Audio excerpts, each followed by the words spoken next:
హ్మ్.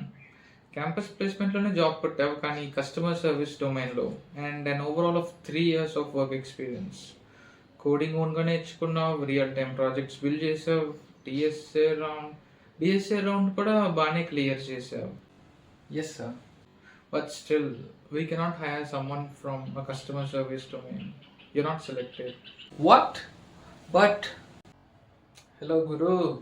కాలేజ్ తర్వాత 3 ఇయర్స్ కెరియర్ గ్యాప్ ఉంది.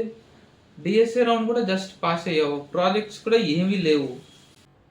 But still since you are a fresher we can consider giving you a chance. You are selected. Hello boss, ఉందా? ఆహా, అసలు ఉందా అని అడుగుతున్నా. అరే నాకు 3 ఇయర్స్ వర్క్ ఎక్స్పీరియన్స్ ఉంది, కమ్యూనికేషన్ స్కిల్స్ ఉన్నాయి, ప్రాపర్ ఎటిక్వెట్స్ తెలుసు. సింపుల్గా హాఫ్ డే కేటీ ఇస్తే సరిపోతుందిరా నాకు. అలాంటిది నన్ను కాదని వాడిని సెలెక్ట్ చేస్తావా? అయినా వాడిని ఎందుకు సెలెక్ట్ చేసావని నేను అడగట్లే. నన్ను ఎందుకురా సెలెక్ట్ చేయలేదు అని అడుగుతున్నా. అరే రేపు పొద్దున్న క్లయింట్ మీటింగ్లో ప్లీజ్ షేర్ అని ఎంఓఎం అని అడిగితే మా అమ్మ జోలికి ఎందుకు వస్తారా అని గొడవకు వస్తాడు రాడు. మళ్ళీ ఆడికి ఒక రోజు మొత్తం నాన్ ప్రొడక్టివ్ టైం అలొకేట్ చేసి ఎటిక్వెట్స్ అన్నీ నేర్పించాలి ఆడికి.